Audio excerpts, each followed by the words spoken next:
ओम शांति। भगवत गीता श्लोक क्लास में आज बेसिक कोर्स है और बेसिक कोर्स में टॉपिक हमारा चल रहा है 8 प्रश्नों के उत्तर समझना। और पिछले हफ्ते के क्लास में जब हमने इस टॉपिक की शुरुआत की तो उस समय इस बात को समझा था कि 8 प्रश्नों के उत्तर समझना क्यों जरूरी है, क्योंकि इन प्रश्नों में ज्यादातर बाप के परिचय संबंधित ही बातें हैं। और इसके अलावा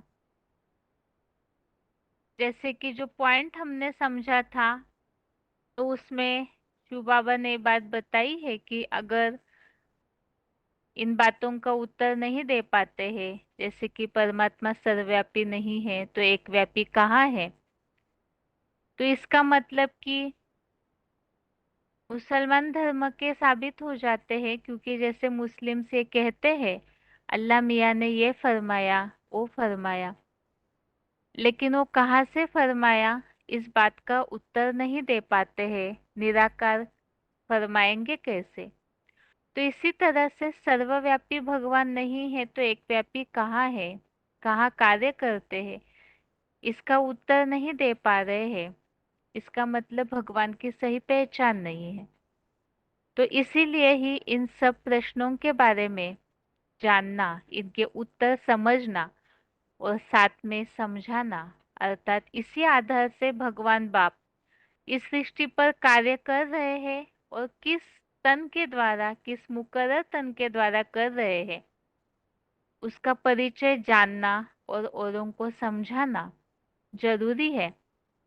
और जो मुकर्रर तनधारी है वास्तव में वही भगवान का एक व्यापी स्वरूप है, उन्हीं का ही आत्मा सो परमात्मा का गायन है, उन्हीं के बारे में ही शिव शंकर एक हुए।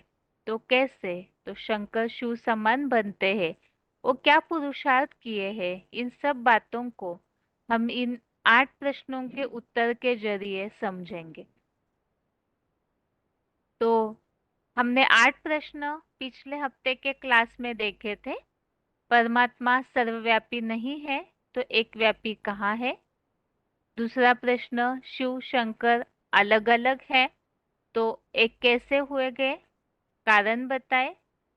तीसरा प्रश्न, आत्मा सो परमात्मा नहीं है तो आत्मा सो परमात्मा का गायन किसका है। चौथा प्रश्न, गीता का साकार भगवान श्री कृष्ण नहीं है तो शिव साकार भगवान कैसे है। पांचवा प्रश्न, पतित पावनी गंगा नहीं है तो शंकर के ऊपर विराजमान क्यों है। छठवा प्रश्न, अनेक मठपंथों द्वारा गीता की 108 से भी अधिक टीकाएं हो चुकी हैं, तो बीके ज्ञान के अनुसार गीता की व्याख्या क्यों नहीं हो सकती है। सातवां प्रश्न, शास्त्र अगर झूठे हैं तो ब्रह्मा बाबा ने शास्त्रकारों की यह कहावत बार बार क्यों दोहराई कि ब्रह्मा भी उतर आए तो भी हम शास्त्रों को नहीं छोड़ेंगे। आठवां प्रश्न, शंकर और विष्णु अगर साकार में नहीं होते तो उनकी इतनी याद, मंदिर और मूर्तियां कहाँ से आ गई। त्रिमूर्ति शिव की पहली मूर्ति ब्रह्मा की पूजा, मंदिर और मूर्तियां क्यों नहीं बनती। ये 8 प्रश्न है, तो इनका एक एक करके हम प्रूफ प्रमाणों के साथ उत्तर समझेंगे और उसी आधार से जो भक्ति मार्ग में या बेहद ब्राह्मणों की दुनिया में भी अनभिज्ञ है भगवान के कार्य से, तो उन्हें भी इन बातों को समझाने का प्रयास करेंगे। तो पहला प्रश्न हम समझ रहे थे, परमात्मा सर्वव्यापी नहीं है तो एक व्यापी कहाँ है। इस प्रश्न में दो भाग है। पहला है परमात्मा सर्वव्यापी नहीं है। तो भगवान के लिए तो भक्ति मार्ग में भी सभी इस बात को मानते हैं कि भगवान सब जगह व्यापी है। सर्वव्यापी का मतलब ही सब जगह व्यापी, अर्थात सब जगह रहते हैं। जैसे कि हिंदुओं में कहा जाता है कण कण में भगवान है, जरे जरे में भगवान ने मुसलमानों में कह दिया। अर्थात सभी जगह यदि भगवान का वास होता तो फिर आज दुनिया की जो हालत दिखने में आ रही है वो दिखने में नहीं आनी चाहिए। तो सबसे प्रथम तो भगवान सर्वव्यापी नहीं है। इन सारे प्रश्नों के उत्तर को हम समझेंगे प्रूफ के साथ कि किस तरह से भगवान सर्वव्यापी नहीं है। बहुत सारे प्रूफ है जिससे ये बात स्पष्ट की जा सकती है कि वास्तव में भगवान सर्वव्यापी नहीं है। इसमें पहला प्रूफ हम समझ रहे थे, भगवत गीता में भगवान के सर्वव्यापी न होने के प्रमाण मिलते हैं। तो पहला प्रूफ हमने समझा था भगवत गीता में आए हुए उल्लेखों का कि भगवान दिव्य जन्म लेते हैं। तो भगवान यदि अणु अणु में कण कण में व्यास करते, जर्रे जर्रे में वास होता, तू ही भगवान मैं ही भगवान, ये जो भक्ति मार्ग वालों ने कहा है, तो फिर भगवान तो इसी दुनिया में होने चाहिए। लेकिन भगवत गीता में ये श्लोक है, जैसे चौथे अध्याय का 6वां, अध्याय 4 का 6, इस श्लोक में उल्लेख आया है संभवामि आत्म मायया। और भगवान अज अर्थात अजन्मा है और वो अपनी प्रकृति को अधीन करके अपनी आत्म शक्ति से जन्म लेते हैं।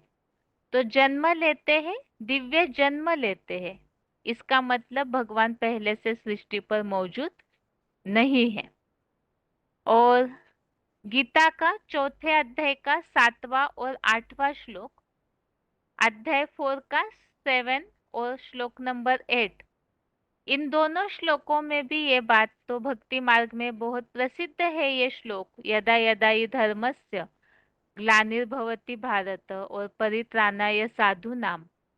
तो इन दोनों श्लोकों में भी इस बात का उल्लेख है कि मैं इस सृष्टि पर आता हूँ।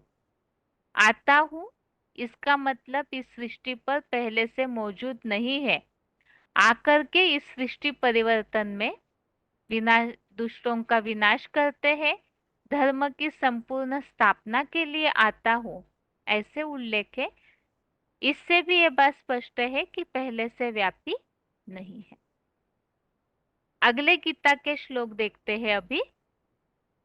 दिव्य जन्म का जो और श्लोक है, जैसे चौथे अध्याय का 9वां, 10वें अध्याय का 2, अध्याय 4 का 9 और अध्याय 10 का श्लोक नंबर 2, इसमें जो बात आई हुई है दिव्य जन्म की, जन्म कर्म च में दिव्यम, और 10वें अध्याय के दूसरे श्लोक में बात आई है न मे विदु सुरगना प्रभवम न महर्षय। अर्थात मेरे प्रकृष्ट जन्म को कोई भी नहीं जानता है। और चौथे अध्याय के 9वें श्लोक में बात आई है कि मेरा जन्म भी दिव्य है और कर्म भी दिव्य है। तो इससे ये बात स्पष्ट है कि भगवान पहले से सृष्टि पर नहीं है, तभी दिव्य जन्म लेने की। और दिव्य जन्म कैसे है, तो उसके लिए ही 9वें अध्याय के 11वें श्लोक में बात आई है, मनुष्य तन का आश्रय लेता हूँ, मानुषिम तनुम आश्रितम। अर्थात कोई साधारण तन का, मनुष्य तन का आधार लेते हैं, जिसे कोई भी नहीं जानते हैं, जो मूढ़मति है वो नहीं जानते हैं, ऐसा उल्लेख। तो यदि भगवान सर्वव्यापी है तो सभी इस बात को भक्ति मार्गीय लोग मानते हैं कि भगवान कण कण में है, सब में है, मतलब मनुष्यों में भी है। तो जब सब जगह है तो भगवान ने ये बात गीता में क्यों बताई कि जो मूर्ख लोग हैं वो मुझे नहीं जान पाते, जो मैं साधारण तन का आधार लेता हूँ। तो मुझ प्राणियों के महेश्वर को जानते नहीं तो अवज्ञा करते हैं। अब मनुष्य तन का भगवान आधार लेते हैं तो कैसे लेते हैं, इसका उल्लेख भी आया हुआ है प्रवेश तुमच परंतप, 11वें अध्याय का 54वां श्लोक, अध्याय 11 का श्लोक नंबर 54। इस श्लोक में उल्लेख है प्रवेश करता हूं। इसका मतलब पहले से इस सृष्टि पर नहीं है, तभी प्रवेश करके दिव्य जन्म लेते हैं, कोई साधारण तन का आधार लेते हैं। अब अनेक मनुष्य तनों का आधार लिया है ये भी नहीं कहा, साधारण तन का आधार लेता हूं तो कोई एक है जिसका आधार लेकर भगवान सृष्टि परिवर्तन का कार्य करते। इसका मतलब है सारे गीता के प्रमाणों से ये बात तो स्पष्ट है कि भगवान पहले से इस सृष्टि पर मौजूद नहीं है। अभी आगे और प्रमाण देखते हैं आज के क्लास के। तीसरा प्रमाण है भगवान सर्वव्यापी नहीं है। इसमें तीसरा प्रूफ ये है भगवान का वास, निवास स्थान परम धाम में है, सब जगह नहीं है। तो इसमें भगवान यदि इसी दुनिया में व्यापी है तो भगवान के निवास स्थान का, तो यदि इसी दुनिया में है तो इस दुनिया में सब जगह उनका निवास स्थान हो गया, सर्वव्यापी है ना। तो फिर भगवान के रहने के स्थान के लिए गीता में खास उल्लेख क्यों आया हुआ है, तो वो उल्लेख देखते हैं 15वें अध्याय का 6वां अध्याय 15 का श्लोक नंबर 6 है। न तद भासयते सूर्यो न शशांको न पावकः यद गत्वा न निवर्तन्ते तद्धाम परमम मम। अर्थात उस परम ब्रह्म लोक को न सूर्य न चंद्र और न अग्नि भासित होती है, जहां जाकर नरक में 2500 वर्ष तक नहीं लौटते, वह मेरा परम धाम है। अर्थात एक बार उस परम धाम में जाने के बाद फिर नरक की दुखी दुनिया में मनुष्य नहीं लौटते, वो ऐसा श्रेष्ठ ते श्रेष्ठ धाम भगवान का परम धाम है। तो इस श्लोक से ये बात स्पष्ट है कि पंच तत्वों से भी पार तुरिया धाम में भगवान का वास है। सूरज चांद सितारों से भी पार जहाँ अग्नि भी भासित नहीं होती, मतलब इन 5 तत्वों से जहाँ परम धाम का कोई कनेक्शन नहीं, इतना तुरिया तत्व है वो, उस घर के भगवान रहने वाले हैं। तो इससे ये बात स्पष्ट है कि भगवान इस सृष्टि में व्यापी नहीं है, वो परम धाम के ही वासी है। इसी तरह 8वें अध्याय का 21 अध्याय 8 का श्लोक नंबर 21, इस श्लोक में भी भगवान के परम धाम का उल्लेख आया हुआ है।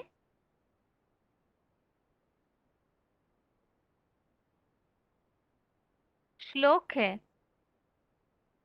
अव्यक्तोक्षर इत्युक्त्य तमाहु परमां गतिम यम प्राप्य न निवर्तन्ते तद्धाम परमम मम। अर्थात उसे अप्रगट, अविनाशी, लिंगरूप परम ब्रह्मलोक ऐसे कहा जाता है। उसको परम गति कहते हैं, जिसको पाकर नहीं वापस आते, वह मेरा परम धाम है। तो इस श्लोक में इस बात को स्पष्ट किया है कि वो ऐसा श्रेष्ठतम धाम है जो अप्रगट है और अविनाशी है, अर्थात अव्यक्त है और अविनाशी भी है, वही सबकी परम गति भी है। तो परम धाम जाने के बाद दुख धाम में वापिस नहीं आते। तो इन श्लोकों से ये बात स्पष्ट है गीता में कि भगवान परम धाम के वासी है, न कि इस पति दुखी दुनिया के वासी है। अभी आगे इन्हीं बातों को हम कुछ पॉइंट्स के द्वारा समझते हैं। पहला है VCD नंबर 145, VCD नंबर 145,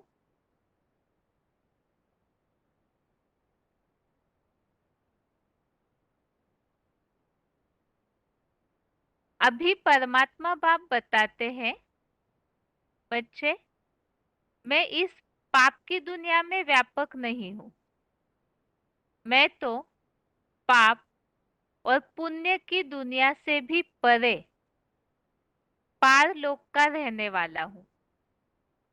जैसे गीता में भी बताया है, न तद भासयते सूर्य न शशांक न पावक, वहां न सूर्य का प्रकाश पहुंचता है न चंद्रमा का प्रकाश पहुंचता है और न अग्नि की रोशनी वहां है।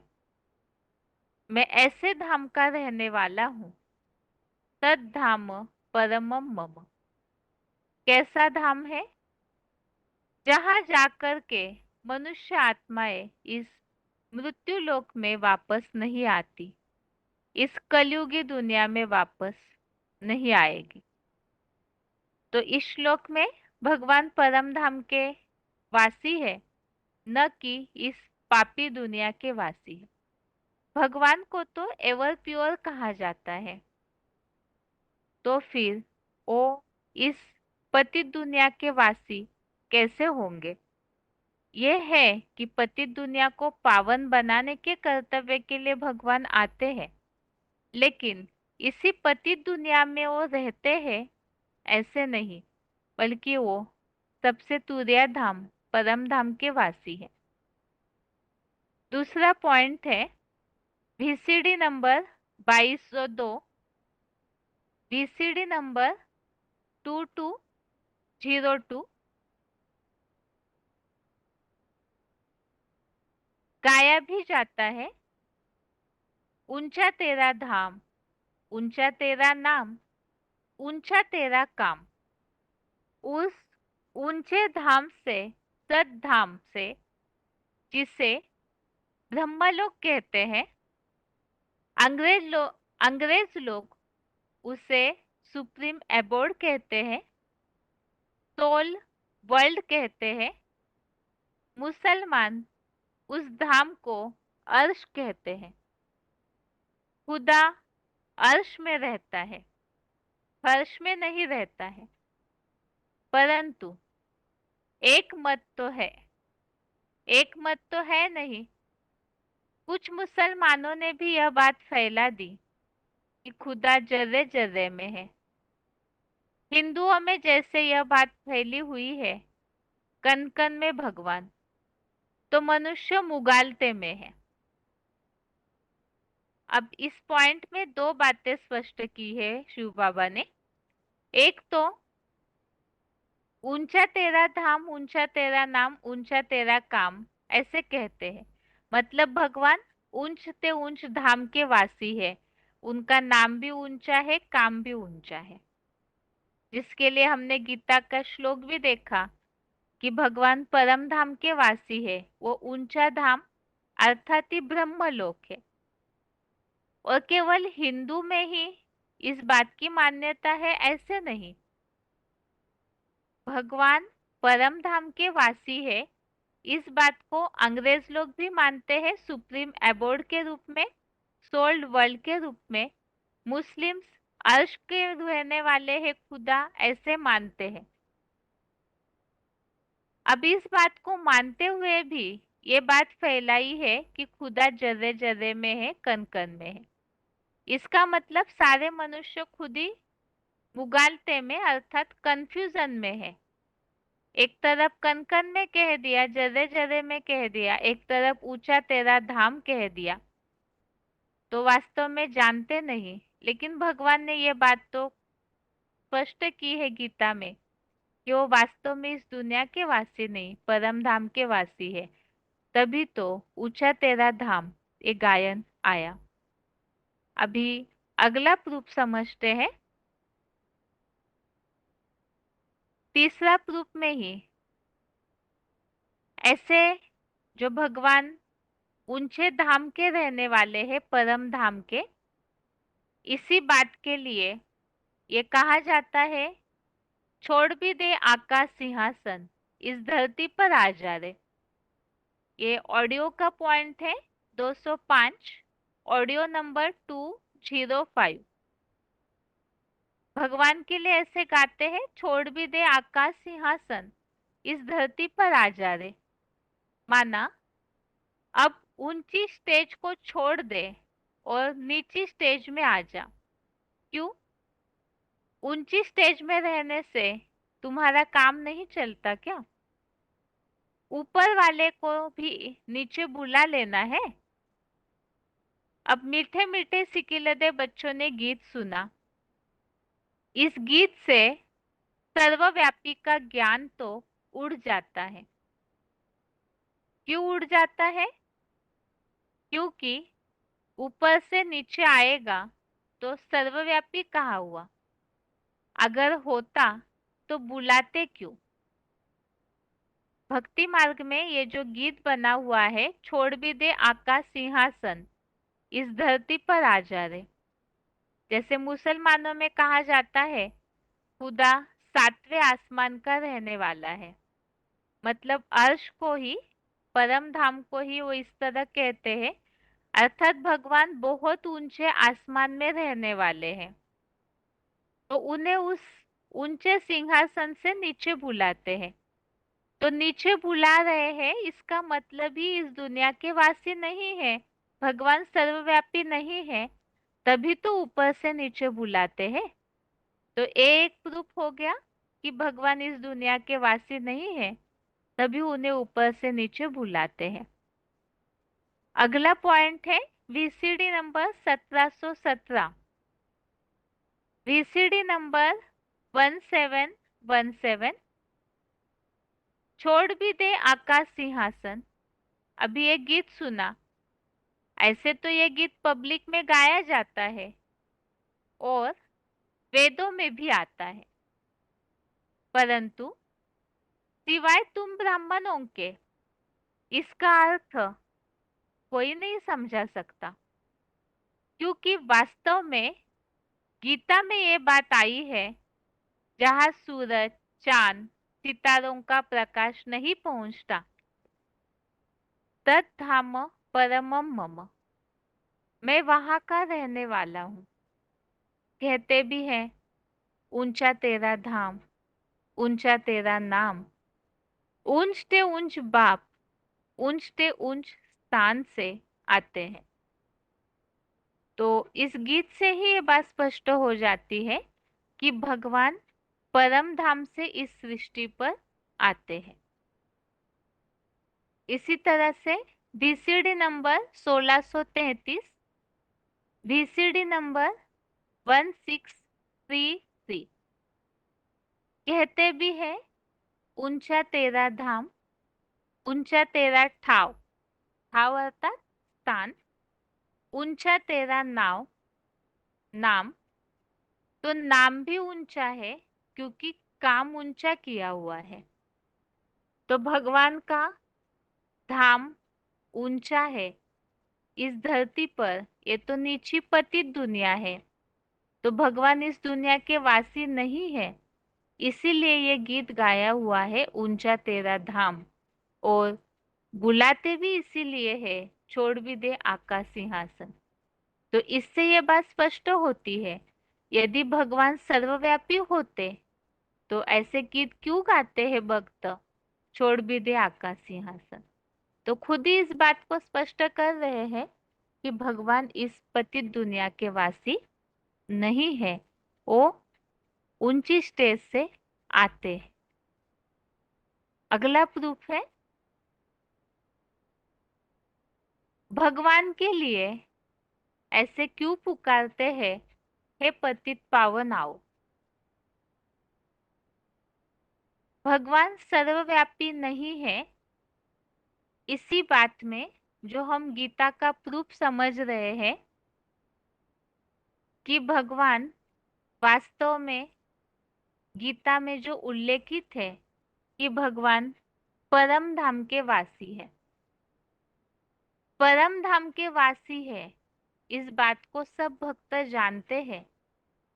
इसीलिए ही इस बात को कहते हैं, जैसे कि ऊंचा तेरा नाम, ऊंचा तेरा धाम, ऊंचा तेरा काम। दूसरी बात, भगवान परम धाम के वासी है, इसीलिए ही भक्ति मार्ग में ये गीत गाते हैं, छोड़ भी दे आकाश सिंहासन, इस धरती पर आ जा रे। अगर इस दुनिया के वासी होते तो ऊपर से नीचे क्यों बुलाते हैं। इसी तरह से भक्ति मार्ग में एक और मान्यता है, भगवान के लिए इस तरह क्यों पुकारते हैं, हे पतित पावन आओ। आओ इसका मतलब इस दुनिया में नहीं है, तभी तो बुला रहे हैं। तो इसी संबंधित पॉइंट्स देखते हैं। हे पतित पावन आओ मतलब जरूर बुला रहे हैं, अगर पहले से है तो बुलाने की दरकार नहीं है।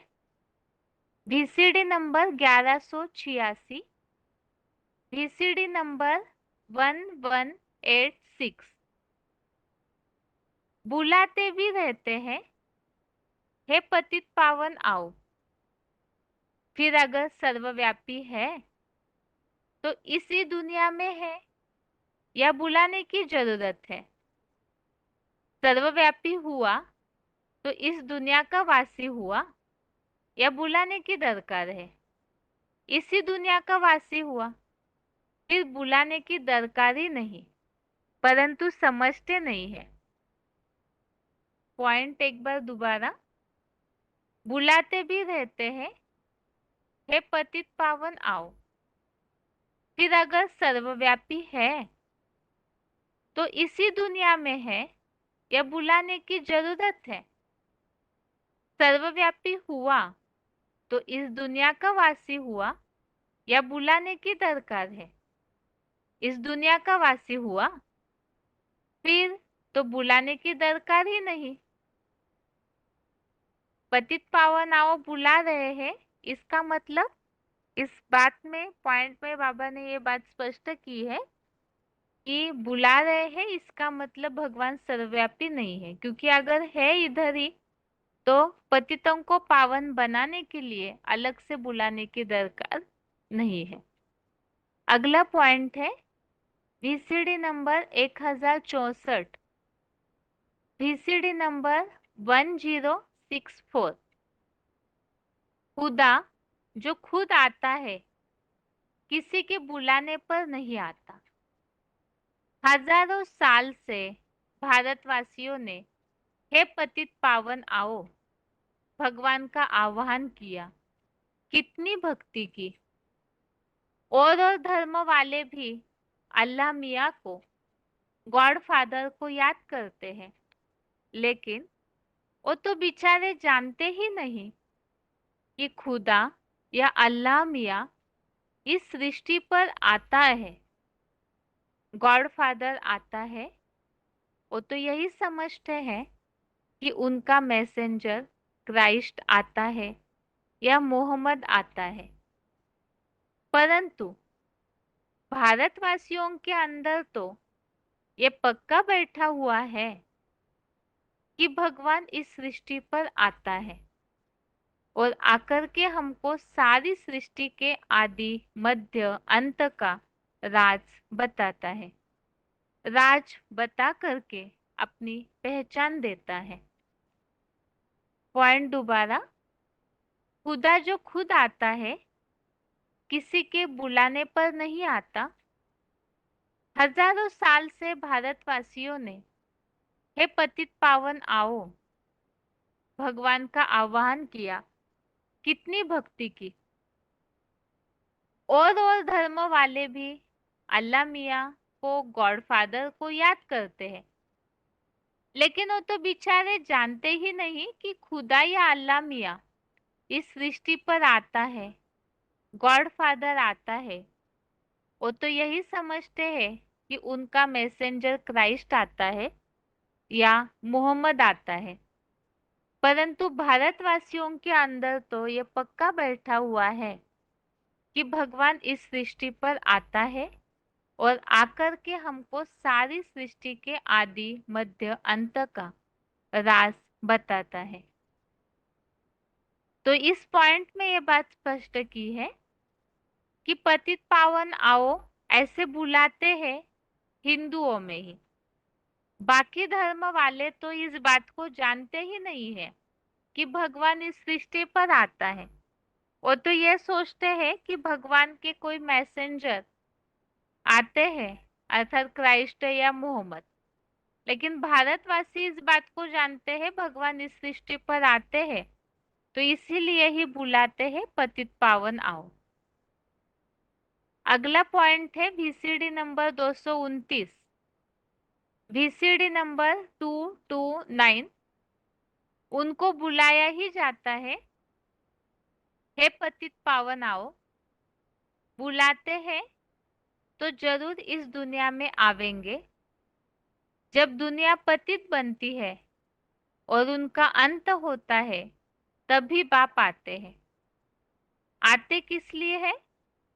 पतितों को पावन बनाने के लिए आते हैं।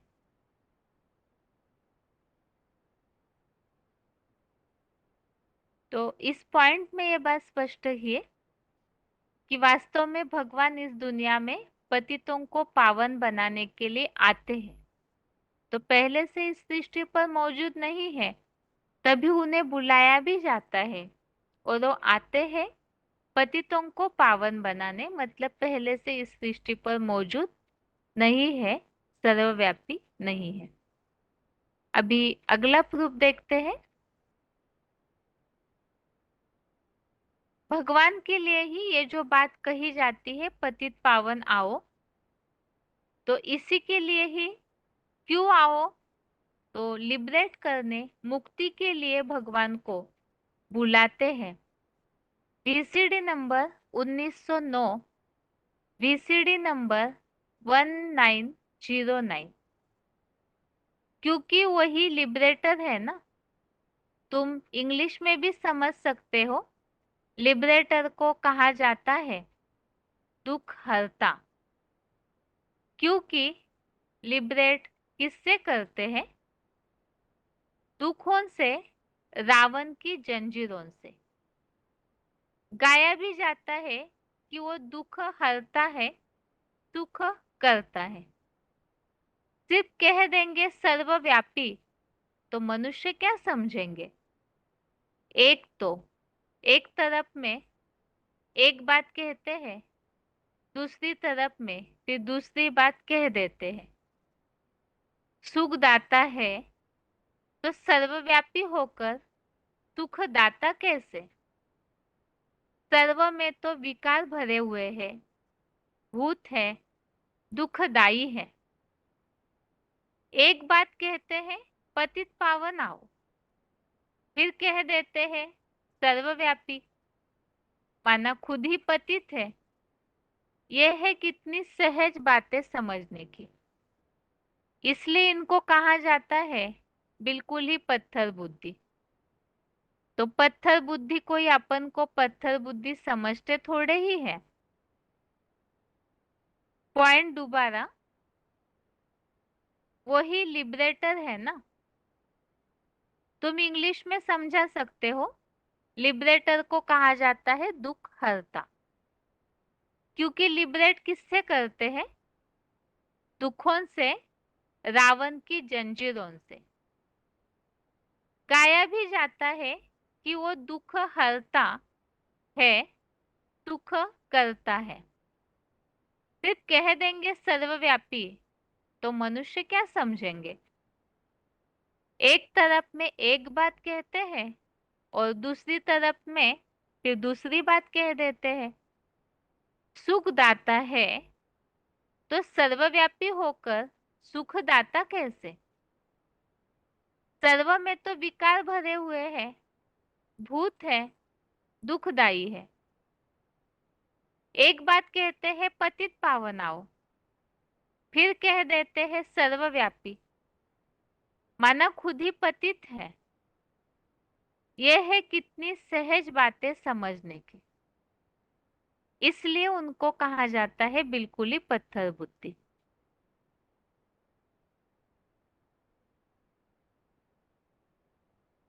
तो इस पॉइंट में ये बात बताई है, भगवान को एक तरफ लिबरेटर कहते हैं, मतलब दुखों से मुक्ति दिलाने वाले। अब भगवान यदि सर्वव्यापी है तो सभी के अंदर बैठ कर के भगवान सबको मुक्ति दिलाएंगे क्या? अब ये क्यों संभव नहीं है? क्योंकि सभी के अंदर तो विकार भूत भरे हुए हैं, सभी दुखदाई है। तो जो स्वयं दुखदाई है, अगर उनमें भगवान है तो फिर वो सुखदाई कैसे हो सकते हैं, सबके लिबरेटर कैसे हो सकते हैं? क्योंकि खुद पतित है, खुद दुखी है, विकारी है, तो खुद को ही जो खुद छुड़ा नहीं पा रहे हैं पतित पने से, दुख से, वो औरों की मुक्ति कैसे करेंगे? अब ये एक बात हो गई, लिबरेटर है तो फिर सर्वव्यापी कैसे हो सकते हैं? क्योंकि सब दुखदाई है, तो लिबरेट, मुक्ति कैसे दिला सकते हैं दुखों से?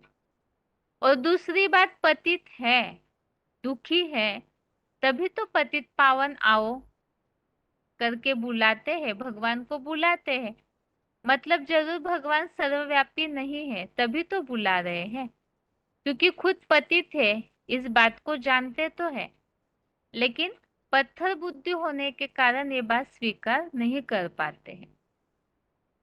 अगला पॉइंट है VCD नंबर 1919, VCD नंबर 1919।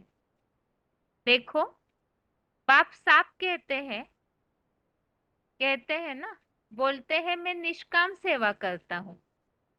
मेरे जैसे निष्काम सेवा करने वाला कोई मनुष्य नहीं हो सकता।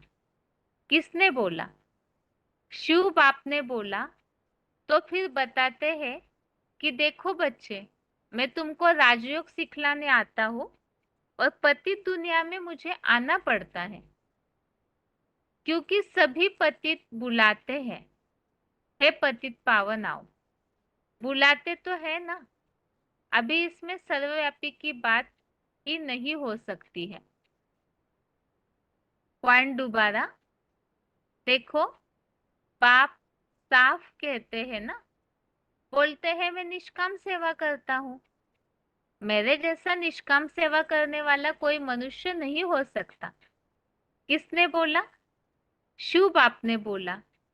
तो फिर बताते हैं कि देखो बच्चे, मैं तुमको राजयोग सिखलाने आता हूँ और पतित दुनिया में मुझे आना पड़ता है, क्योंकि सभी पतित बुलाते हैं, हे पतित पावन आओ। बुलाते तो है ना, अभी इसमें सर्वव्यापी की बात ही नहीं हो सकती।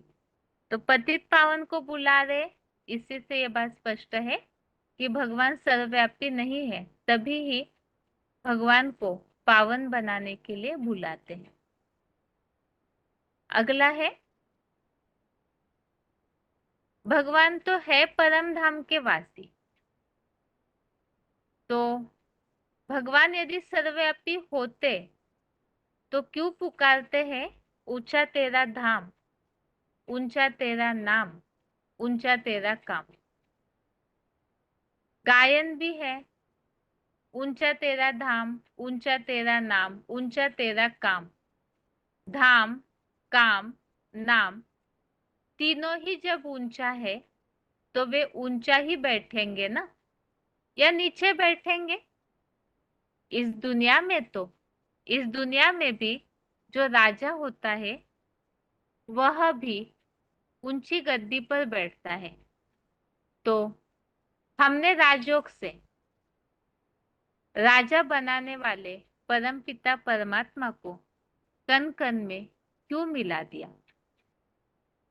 तो भगवान जब ऊंचे ते ऊंचे धाम के रहने वाले हैं, तो ऐसे श्रेष्ठ ते श्रेष्ठ भगवान के लिए ये बात कह दी कि वो सर्वव्यापी है। अब भगवान ऊंचा है तो ऊंची गद्दी पर बैठेगा, जो ऊंचे इस दुनिया का राजा है लेकिन उस भगवान को ही कण कण में मिला दिया। अब कण कण में मिला दिया, ये बात वास्तव में बहुत ही गलत है। इसके लिए ही पॉइंट देखते हैं। वीसीडी नंबर 145, वीसीडी नंबर 145,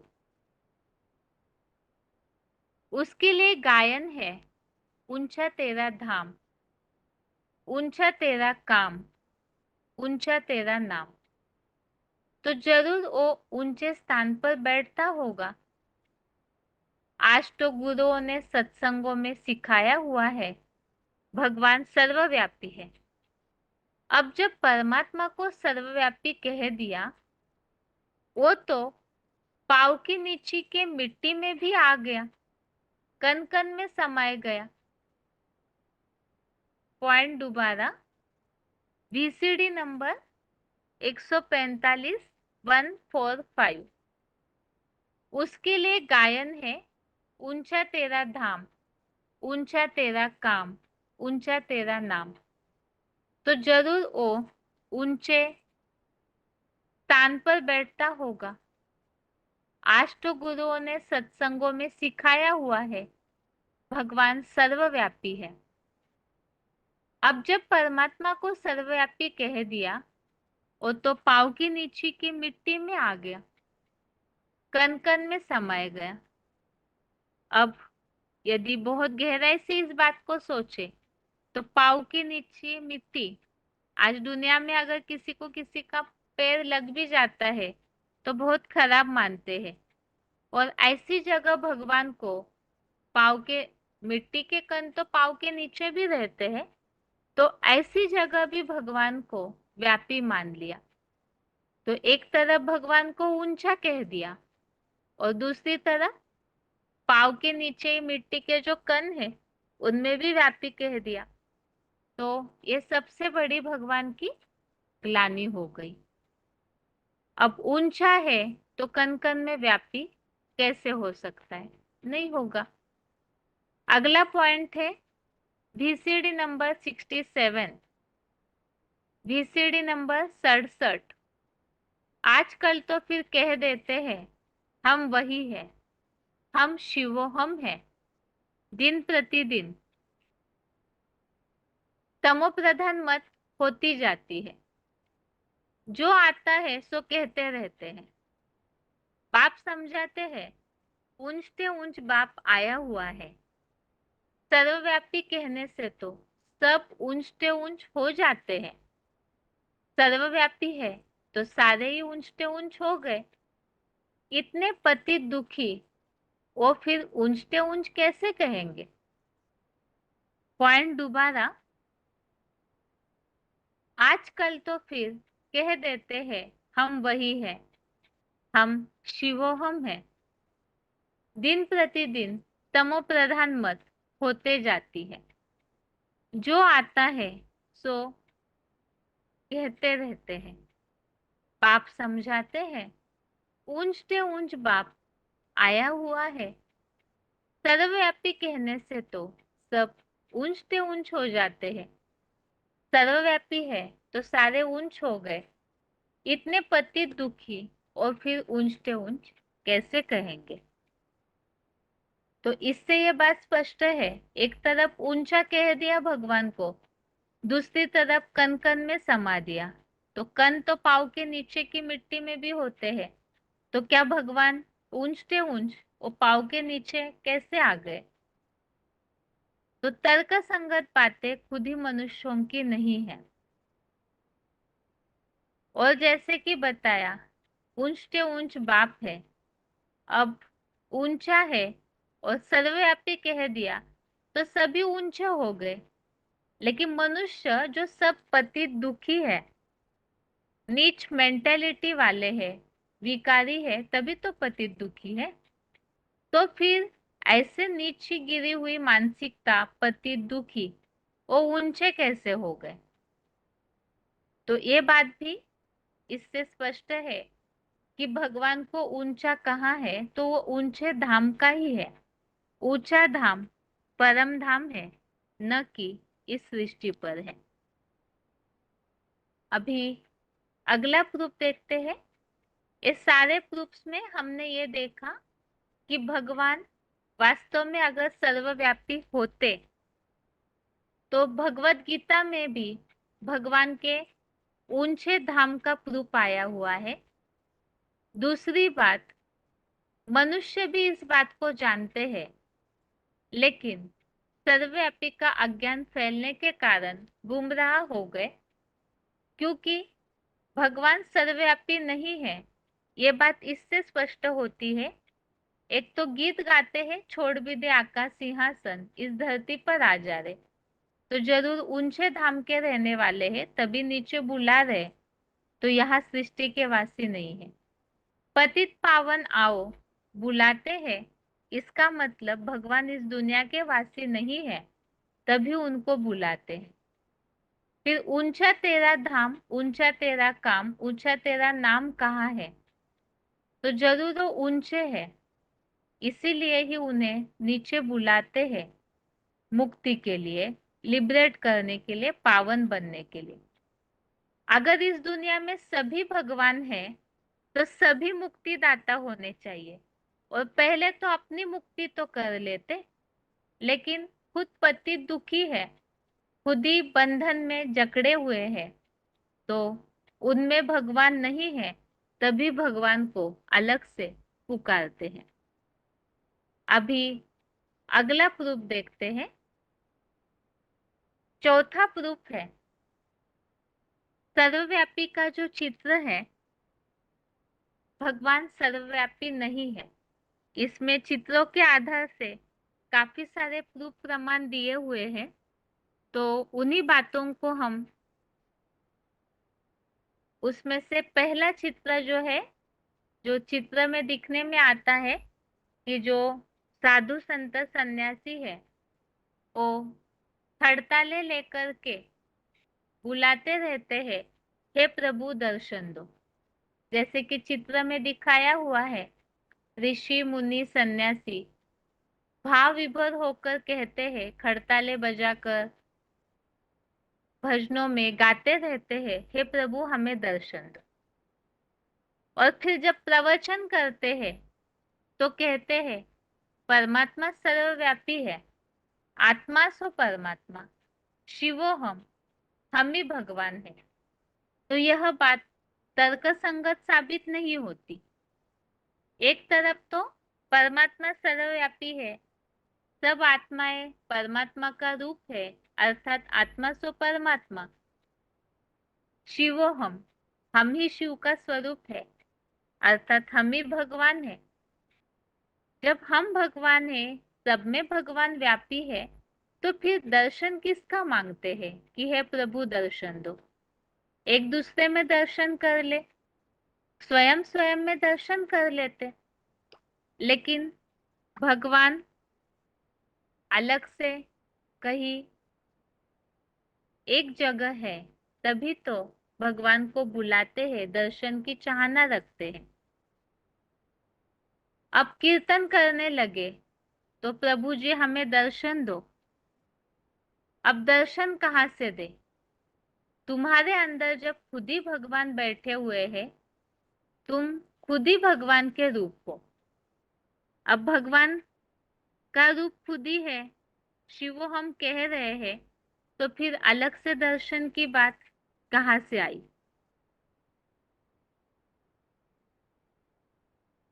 अभी इसी संबंधित पॉइंट देखते हैं। VCD नंबर 1497, VCD नंबर 1497, ये सर्वव्यापी कहने वाले रिलीजियस थोड़े ही ठहरे, कह देते हैं सभी ईश्वर का रूप है, तो फिर याद किसको करेंगे? अपन को ही शिवम कहकर पूजा कराते रहते हैं, तो खुद तो किसी को भी याद करते होंगे, तो उसको तो भक्ति भी नहीं कहेंगे।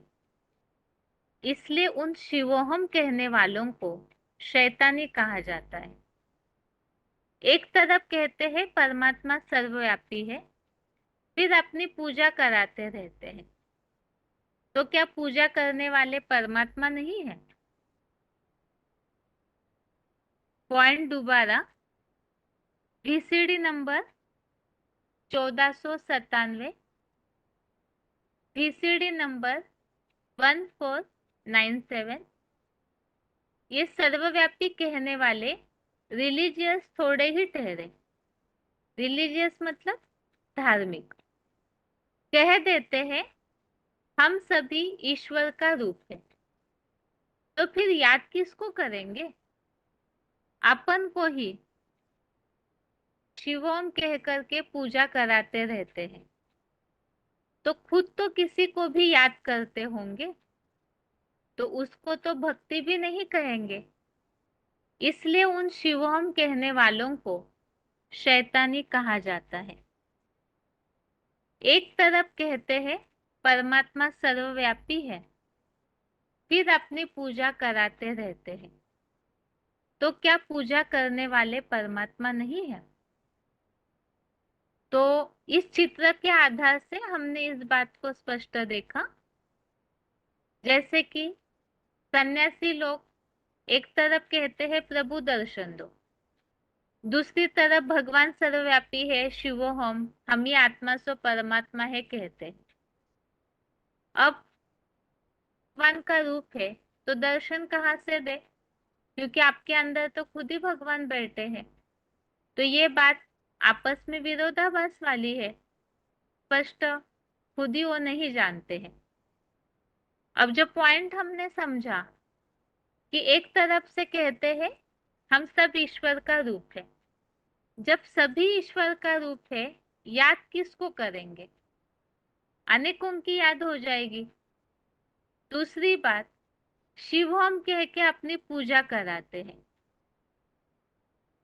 जब सभी ईश्वर का रूप है तो जरूर वो एक तरफ अपनी शिवम कह के पूजा कराते हैं और दूसरी तरफ वो भी तो किसी को याद करते होंगे।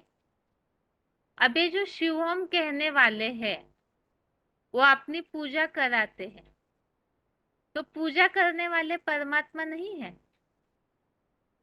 जिन साधु सन्यासियों की पूजा की जाती है, तो जो पूजा करने वाले भक्त है, भगवान तो सर्वव्यापी है ना, तो पूजा करने वाले भक्तों में भी तो भगवान हो गया। तो फिर ये शिवोम कहने वाले सन्यासी भगवान खुद है और दूसरे भगवान से अपनी पूजा करवा रहे हैं।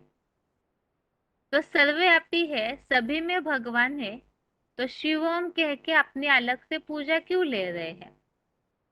तो इसीलिए बताया कि सर्वव्यापी कहने वाले रिलीजियस थोड़े ही ठहरे, मतलब धर्म के प्रति उनकी सही श्रद्धा भावना आस्था नहीं है, पूरी तरह से धार्मिकता इसे नहीं कहा जाएगा।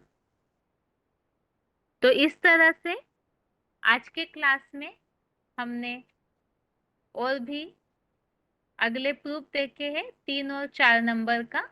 इसमें एक तो भगवान परम धाम के वासी है ये बात, और दूसरा जो चित्र में दिखाया हुआ है कौन किसको दर्शन दे, इस बात का प्रूफ समझा। इसे एक बार रिवाइज करेंगे, लेकिन पहले इन्हीं टॉपिक संबंधित जो VCDs में कुछ बातें आई हुई है उसे वीडियो क्लिप के रूप में हम देखते हैं। पहले ये पॉइंट्स देखते हैं, उसके बाद आज की क्लास में जो बातें समझी है उसे फिर से संक्षेप में रिवाइज करके देखते हैं। सबसे पहला पॉइंट है VCD number 34, VCD number 34, starting से ही लिया हुआ पॉइंट है। रूहानी बाप परम धाम के निवासी है, इस पापी दुनिया में व्यापक नहीं है। रूहों की दुनिया से आने वाला बाप, ये रूहानी दुनिया कहाँ होती है? जिस्मानी दुनिया तो यहाँ है, रूहानी दुनिया कहाँ है? अंग्रेजों में उस रूहानी दुनिया को कहते हैं सुप्रीम एबोर्ड, सोल वर्ल्ड। मुसलमानों में उसको कहते हैं सातवां आसमान, अर्श। खुदा अर्श में रहता है, फर्श में नहीं रहता। और हिंदुओं में उसको कहते हैं परम धाम, जहाँ से वो रूहानी बाप आता है,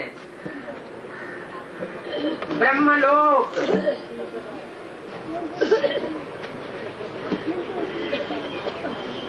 उस ब्रह्मलोक से जहाँ आत्माएं बिंदु बिंदु रूप में, स्टार रूप में रहती हैं, वहाँ उनके जिस्म नहीं होते, शरीर नहीं होते।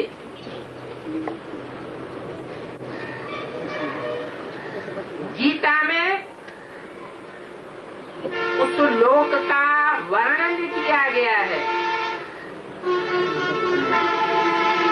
न तद्भासते सूर्यो न शशांको न पावक यद्गत्वा न निवर्तन्ते तद्धाम परमं मम।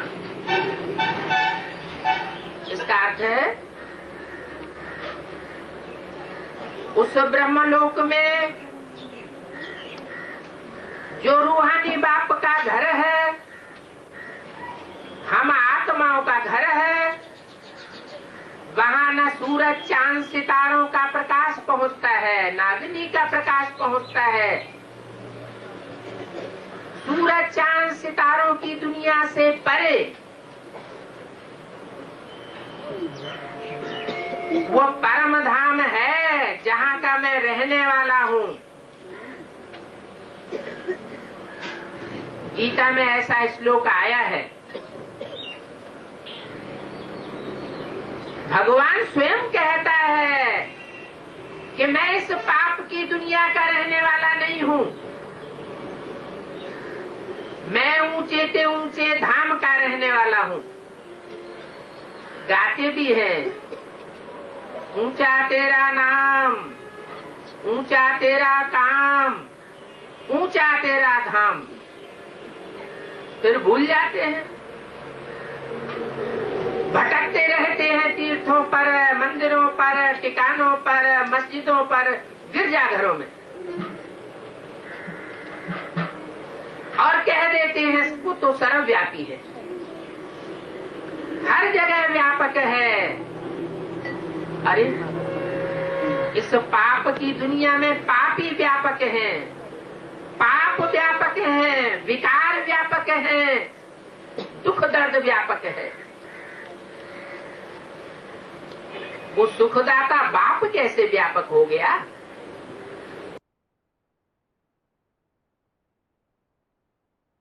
अगला पॉइंट है, सर्वव्यापी है तो भटकते क्यों हैं? वार्तालाप number 869, discussion number 869, 22 minute 22 minutes के बाद से भक्ति कहा जाता है, भागते रहो भागते रहो भागते रहो। बुद्धि भागती रहे, कहीं टिके नहीं। क्यों? क्योंकि भक्ति मार्ग में भगवान सर्वव्यापी है कि एक व्यापी है? सर्वव्यापी है। कभी यहाँ कभी यहाँ कभी यहाँ, कभी मंदिर कभी मस्जिद कभी गुरुद्वारा, कभी ये तीर्थ स्थान कभी वो तीर्थ स्थान, कभी तीसरा तीर्थ स्थान।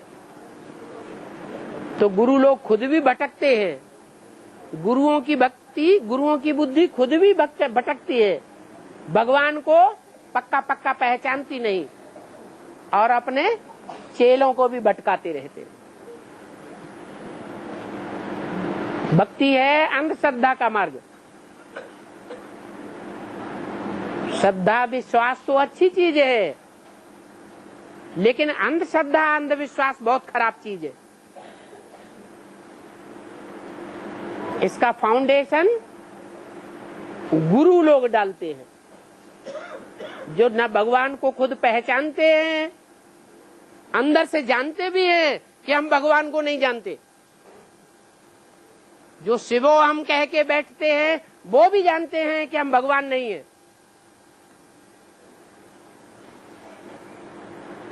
पतित कर्म करते रहते हैं, आत्मा अंदर से खाती रहती है,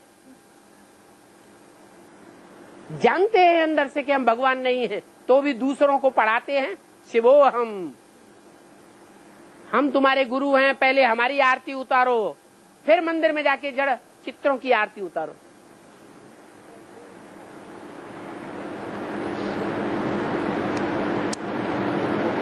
तो भक्ति है बुद्धि को भगाने वाली। बुद्धि थमती नहीं है कहीं भी, और ज्ञान है बुद्धि को थमाने वाला। अगला पॉइंट है, पतित पावन को बुलाते हैं। यदि भगवान सर्वव्यापी होते तो भगवान को बुलाते क्यों हैं? VCD number 184, VCD number 184, 25 minute 25 minutes के बाद से लिया हुआ पॉइंट। कहते हम पतित हैं, साधु संत महात्मा सब कहते हैं हे पतित पावन आओ। क्या कहते हैं? चाहे साधु हो, साधना करने वाले, चाहे संत महात्मा हो, सब कहते हैं हे पतित पावन, हाथ जोड़ के कहते हैं आओ, हम पतित हो गए, हम बहुत दुखी हैं। जितने जास्ती हम पतित होते जाते हैं उतने जास्ती दुखी होते जाते हैं। तो किस लिए बुलाते हैं? दुखी हो गए हैं ना, नीचे गिर गए हैं ना, कुमति बन गई ना। तो जब ऐसी दुष्ट बुद्धि बन जाती है कि मनुष्य नीचे ही नीचे कर्म करता जाता है, तो भगवान को आना पड़ता है सदगति करने के लिए। तो जो बुलाते हैं वो पतित हुए या पावन हुए? ये पतित पावन आओ कह के जो बुलाते हैं वो पतित हुए या पावन हुए? पतित हुए ना। गांधी जी जिस समय थे, अंग्रेजों से लड़ाई लड़ रहे थे, तो 30-40 करोड़ भारत के मनुष्यों ने एक साथ आवाज लगाई। क्या आवाज लगाई? हे पतित पावन आओ, रघुपति राघव राजा राम, पतित पावन सीताराम। ये सारे भारत में आवाज लगी ना, तो इसका मतलब सारे भारत में उस पतित पावन को बुला ही रहे थे ना।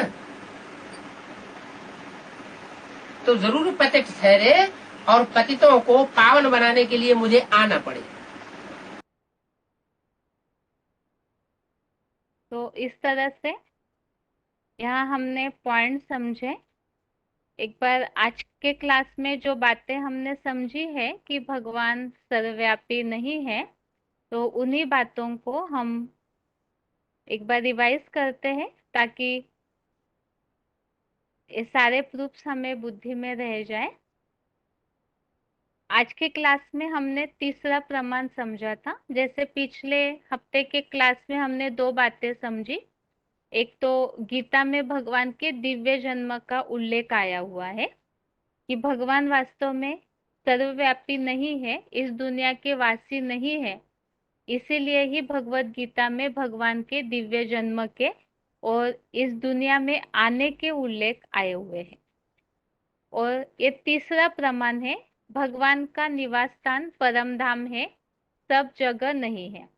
तो गीता का 15वें अध्याय का 6वां अध्याय 15 का श्लोक नंबर 6 और 8वें अध्याय का 21 अध्याय 8 का 21 श्लोक, इन दोनों से हमने इस बात को समझा भगवान परम धाम के वासी है, इस जगह के, इस दुनिया के वासी नहीं।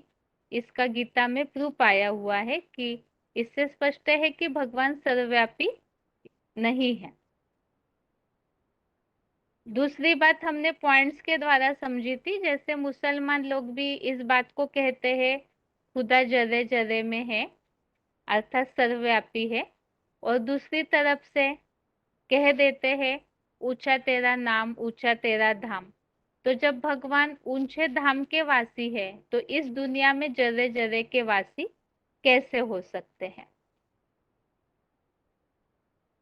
अब जैसे कि भगवान परम धाम के निवासी है, इस दुनिया के वासी नहीं है, इस बात को और स्पष्ट समझा था ऐसे क्यों गाते हैं, छोड़ भी दे आकाश सिंहासन, इस धरती पर आ जा रे। तो जरूर इस दुनिया के वासी नहीं है, तभी तो इस बात को गाते हैं कि आकाश सिंहासन छोड़ करके इस दुनिया में आ जा। ऊंचा तेरा धाम है, ये बात ही स्पष्ट करती है कि भगवान ऊंचे धाम के वासी है, क्योंकि ये पतित दुनिया है, नीची विकारी दुनिया है।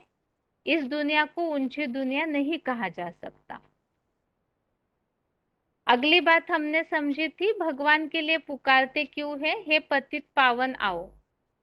इस दुनिया के वासी है तो बुलाने की दरकार नहीं है। पतित पावन आओ, इससे ये बात स्पष्ट होती है कि भगवान इस सृष्टि पर आते हैं, और आते हैं इसका मतलब ही इस दुनिया के वासी नहीं है, क्योंकि आएंगे तभी इस दुनिया को पावन बनाएंगे। अगली बात हमने समझी थी कि भगवान को लिबरेटर कहते हैं, कि आकर के हमें दुखों से छुड़ाओ, मुक्ति दिलाओ। अगर सभी में भगवान व्यापी है तो सभी लिबरेटर हो जाते, सभी सुखदाता हो जाते, मुक्तिदाता हो जाते। लेकिन ऐसे है नहीं, क्योंकि एक तो सभी में विकार भरे हुए हैं, सभी दुखदाई है, सभी में भूत भरे हुए हैं, सभी पतित है। तो जब खुद पतित है तो औरों को पतित पने से मुक्ति कैसे दिलाएंगे, दुखों से मुक्ति कैसे दिलाएंगे। इसीलिए ही बुलाते हैं खास, हे पतित पावन आओ। तो भगवान को इस दुनिया में आना पड़ता है, तो इससे ही स्पष्ट है कि सर्वव्यापी की बात गलत सिद्ध होती है। ऐसे क्यों पुकारते हैं, अगली बात हमने समझी, ऊंचा तेरा धाम, ऊंचा तेरा नाम, ऊंचा तेरा काम।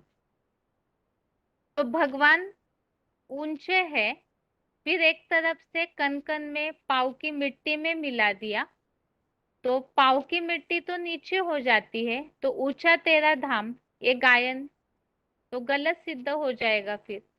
लेकिन गीता के प्रमाण से भी ये बात स्पष्ट हो रही है कि भगवान ऊंचे धाम के परम धाम के वासी है, और पाँव की मिट्टी में मिला दिया भगवान को, तो वास्तव में भगवान की ग्लानि करना हो गया। अब जब भगवान ऊंचे है और एक तरफ से कह दिया भगवान सर्वव्यापी है, तो सब ऊंचे ते ऊंचे हो जाएंगे, और जब सब पति दुखी है तो ऊंचे कैसे हो गए। तो इससे भी ये बात स्पष्ट होती है कि वास्तव में भगवान ऊंचा है और वो सर्वव्यापी नहीं है।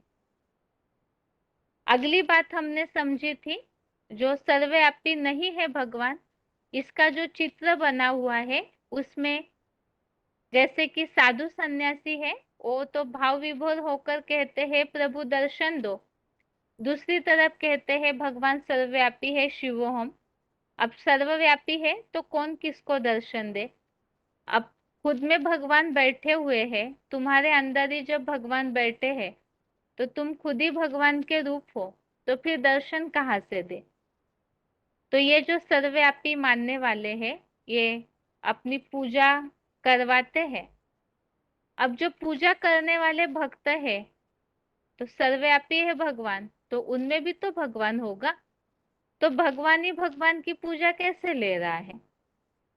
तो ये सारी जो बातें हैं वास्तव में आपस में बहुत सारी ऐसी विरोधाभास वाली बातें भक्तों के मन में है, लेकिन जैसे पत्थर बुद्धि होने के कारण इन बातों की वास्तविकता नहीं समझते।